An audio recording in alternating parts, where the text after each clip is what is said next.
C'est parti pour le premier chapitre de cette formation gratuite que tu vas pouvoir retrouver sur cette chaîne YouTube. On va aller voir l'essentiel de l'analyse technique, on va pas s'éparpiller dans 20 millions d'indicateurs et compagnie. On va vraiment voir ce que j'utilise au quotidien dans mes analyses le plus simplement possible. Tu peux dès à présent récupérer le guide gratuit qui est en support de cette formation que tu as sur cette chaîne. C'est le premier guide en description de cette vidéo. On passe tout de suite sur les graphiques, on va regarder ce qui est la base de l'analyse technique. Sans ça, il n'y a rien, c'est les bougies japonaises. Let's go. Alors à la base, un graphique de bourse, c'est ni plus ni moins ce que tu as à l'écran. C'est le temps qui s'écoule sur l'axe horizontal et c'est le prix qui évolue sur l'axe vertical. C'est ni plus ni moins que ça. Comment on trace une courbe comme ça? Il suffit tout simplement de prendre deux points. Ici, on a par exemple, on voit en bas que c'est le lundi 11, que le prix le lundi 11 était à 23 524 et le jour d'après, le mardi 12, on voit que le prix était à 23 813. On a deux points avec deux prix différents, il suffit de tracer un trait entre ces deux points pour avoir une courbe. Voilà, on fait ça tous les jours et on a ce qu'on a à l'écran. C'est ni plus ni moins que ça. Là où on peut rentrer dans les petits paramétrages, c'est qu'on peut choisir si on veut qu'il y ait un jour entre deux points ou une heure. Ce logiciel permet de le faire. On choisit une heure.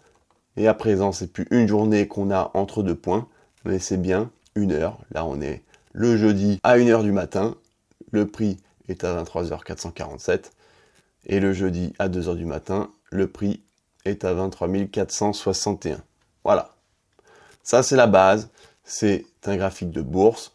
Le prix qui évolue en fonction du temps. On repasse sur l'échelle daily et on va justement aller chercher ces petites bougies japonaises pour avoir un tout petit peu plus d'informations.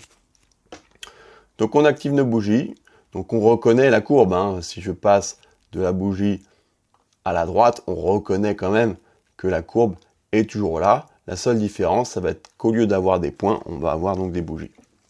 Comment ça fonctionne ces bougies? Généralement, tu vas avoir des bougies vertes et rouges. C'est juste une question de couleur et de configuration. Moi, j'ai juste configuré mes bougies en blanche et en rouge.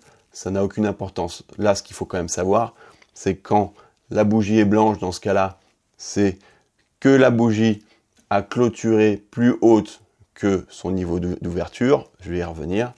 En gros, c'est une bougie haussière. Et quand la bougie est rouge, c'est l'inverse. C'est une bougie baissière. Je vais détailler ça dans un instant. Quand c'est des bougies vertes et rouges, bon, la bougie verte, c'est la bougie haussière. La bougie rouge, c'est la bougie baissière.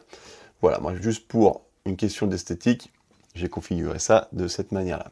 Prenons cette bougie, par exemple, cette grande bougie blanche en plein milieu de l'écran et on va détailler comment ça fonctionne. Une bougie, c'est comme un point, sauf qu'il y a 4 fois plus d'informations. On va avoir le prix d'ouverture de la bougie. Donc là, je suis sur une échelle journalière, l'échelle daily. Donc cette bougie représente une journée de cotation sur, en l'occurrence, ici, le Nasdaq. On a une journée de cotation. Qu'est-ce qui s'est passé dans cette journée? C'est exactement les informations qu'on va pouvoir recueillir. On a le corps de la bougie ici et les mèches de chaque côté. Le corps, les mèches de chaque côté. C'est une bougie blanche. Donc le début de cotation de cette bougie commence en bas de la bougie. Et on peut voir qu'au début de cette journée, le cours était à 21 540 points. Le cours a évolué tout au long de la journée et il a clôturé fin de journée à 22 020 points. Les mèches de chaque côté nous indiquent les excès qu'il y a eu au cours de la journée, donc le prix maximum et le prix minimum. Donc au prix minimum, on voit que le prix a atteint 21 488 points et au prix maximum que le prix a atteint 22 039 points. On retrouve tout ça ici. Prix d'ouverture 21 541, prix de fermeture 22 019, le plus bas à 21 488 et le plus haut à 22 038. On retrouve même la variation de 2,22% sur la journée.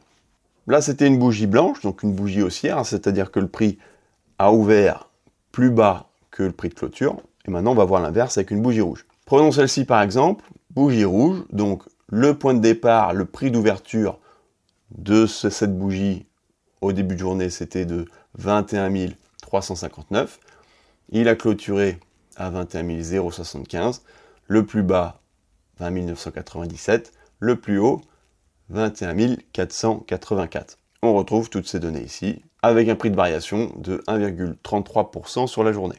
Voilà, c'est pas plus compliqué que ça une bougie. Si on change comme tout à l'heure l'échelle de temps, si je passe en 1 heure, je vais avoir exactement la même chose, sauf que ici, ma bougie, ce sera une bougie qui aura duré 1 heure.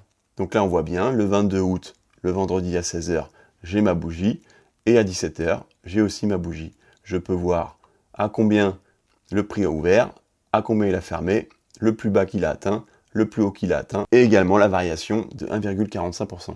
Voilà, c'est pour ça qu'on aime remplacer les points par des bougies en trading. Ça nous donne beaucoup plus d'informations.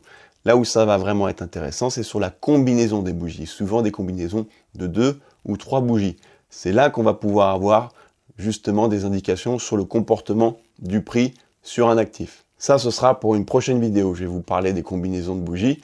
N'oublie pas de t'abonner, de récupérer ton guide gratuit avec le premier lien en description. À bientôt, bisous.